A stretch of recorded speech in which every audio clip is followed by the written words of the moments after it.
Welcome back, everybody. This Week in America. Great to have you with us on the program today. Monster of the Sundarbans, from fiction author Tony Carangi, is part adventure, part mystical. A story about what happens to a man who is volatile and destructive, pestilent and pernicious, too bitter in the extreme, and vain to abide his heart. A story about how nature heals itself. Tony was turned on to fiction writing as a child, as an adult pursuing studies in math, earning a bachelor's and a Master of Science in Public Health and Statistics.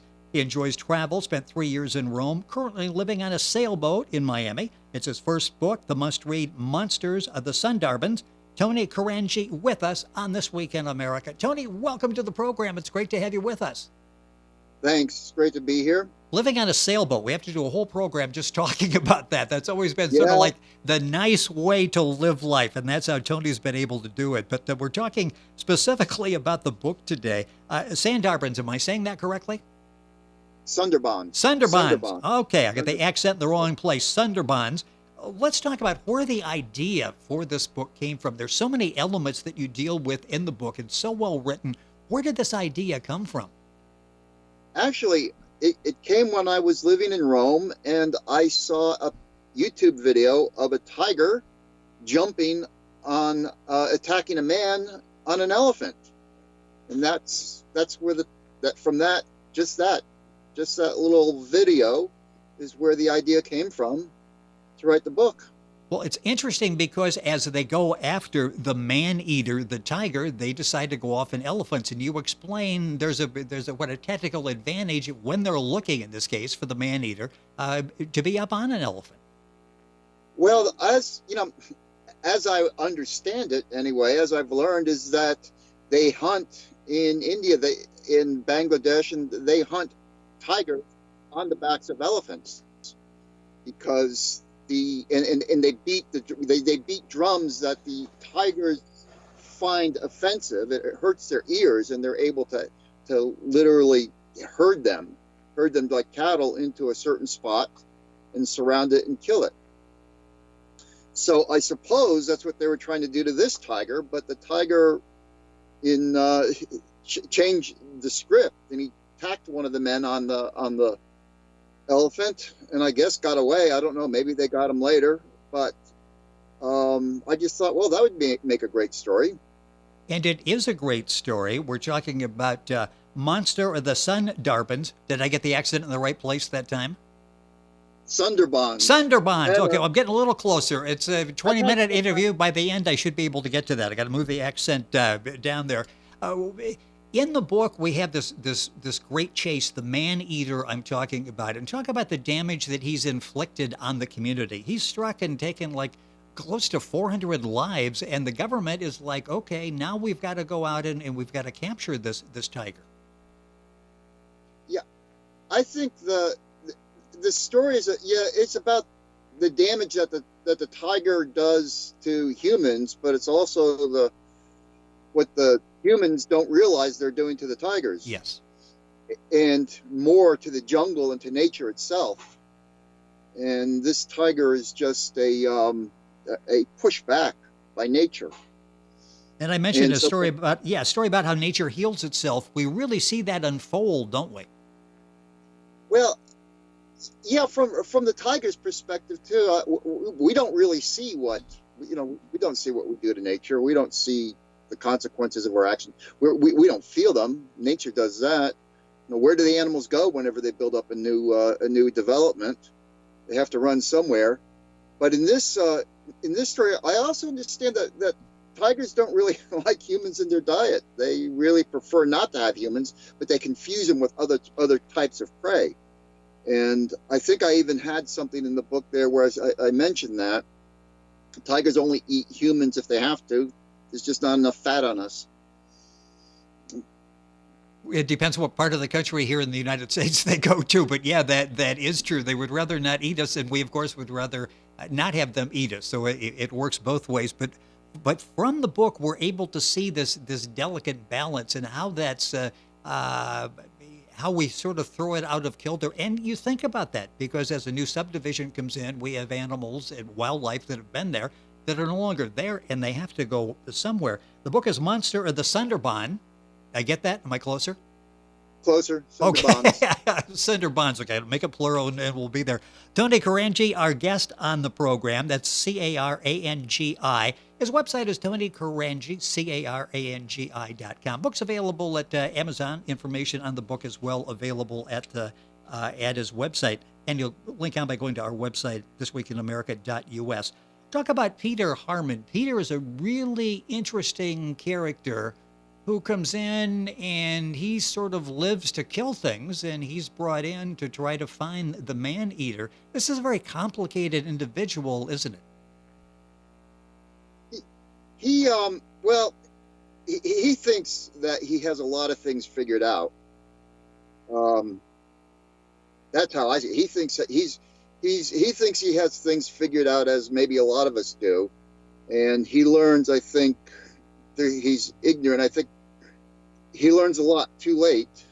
Yes. And to his peril, he learns too late that things are a little different than they appear to be. And but yes, he's not necessarily a nice guy. Maybe you wouldn't want him living next door to you, but he's, I don't know, maybe he is the best or the worst of all of us. Well, but he certainly goes into the Sundarbans after the tiger with a certain idea that he's doing the right thing. Talk about developing that character and developing the characters that are in the book based on anybody in real life, like a character like Peter, or just from your imagination.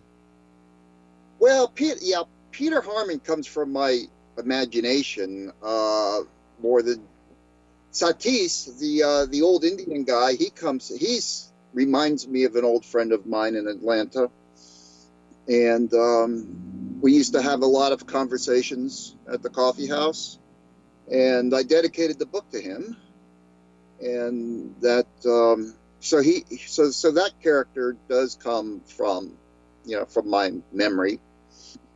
At least parts of it. Yeah. What was this process like for you in writing this book? This fascination with writing goes back to an early age. Well, let's talk about that. I understand this was a babysitter that sort of spawned this interest in you in writing. It took a while, got your college degrees, the whole thing, and worked in the real world for a little bit. But what was it that made you decide, okay, this is the story I want to tell? Well, I had written only one short story, and that was by assignment many years ago on a compulsory course in junior college. And I hadn't written since. And so I don't know. That's a good question. Where did it come from? But I saw that, I saw that video, and I decided to write a story. And so I did. And yeah, I don't know. I mean, it was not hard to come by. The words just flew out onto the page. That was not a difficulty. Did you start with an outline, or just sort of a basic idea and went from there? Yeah, no, that was it. I just went from a basic idea and went from there. No outline, no nothing. At least this, I don't know if it'll work that way every time, but I don't know if it'll work that way the next time. But it just went from an outline. It was almost like as if I were reading a book myself. Actually, so I said, let's see where this goes. Well, it works for you, and so often you talk to writers and they have a very structured outline. They spend months working on the outline and then get frustrated many times along the way because the story really isn't fitting into that outline. So I think there's merit, especially if your mind works in that direction, just to let it unfold as you're thinking of the story as though you were sitting there with somebody else's book, and go from there. Well, if you're doing it on your own, I think you can, I guess I left out that I did write for Financial Magazine at one time, and my job was to write technical things about stocks and in bonds and those kinds of things. Well, mostly stocks, bank stocks, and I learned. People told me, and it was reported to me anyway, that I could make these boring things even seem interesting. And so by writing for that blog, so that's how I guess it was my segue into writing. And so that's how I tried. That's how I made a leap into pure fiction. But so my job was to take something that was very boring and make it interesting. Well, in your story, you were able to take nothing there is boring, but everything is interesting, and you're able to take these other themes and sort of weave them in without hitting us over the head to think about these issues, this balance that I talked about. But they're very real issues, and you break them down so it's something that's we can all relate to and enjoy as we're reading the book. Well, thank you for saying that. I think there's. Yeah, there's, Peter Harman, there's some, I guess the term wasn't around at the time, but when I wrote it, I guess toxic masculinity was, you could call him that. Yes. There's some of that there. As I say, but that's his, that's his crux. That's his, he has to figure that out, and he better figure it out quickly. I think the tiger has everyone figured out. It may take him a while to do it, but it's the tiger that figures things out. He makes some mistakes along the way, but eventually does figure it out.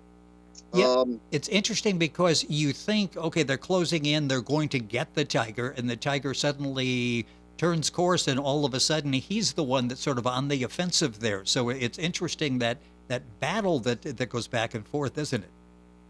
Well, that's what I know about, that's what I know from nature channels and those things from tigers. Is, yeah, when you're hunting them, they are also hunting you. They're very intelligent and they're very crafty. So that's even a normal tiger will do that.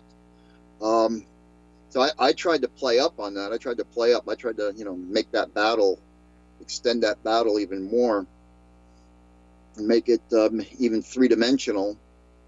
And even there, I don't know, even into the end, Peter Harman still thought he was going to win no matter what. He could defeat all odds, and the Tigers thought that he was going to win. So it was just, I just had to figure out how that was going to end. What was a natural way for it to end?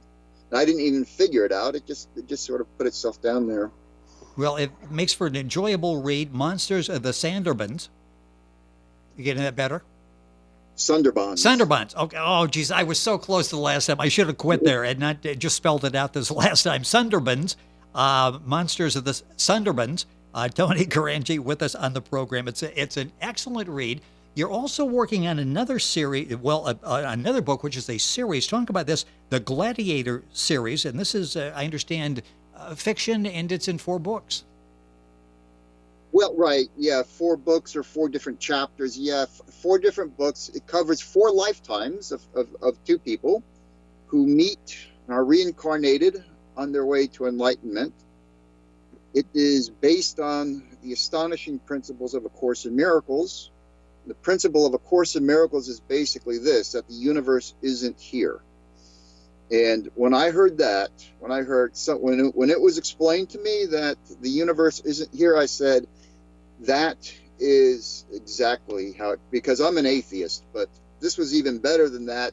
This explained that the universe is an illusion. I said, well, that's just got to be true. So I began studying that.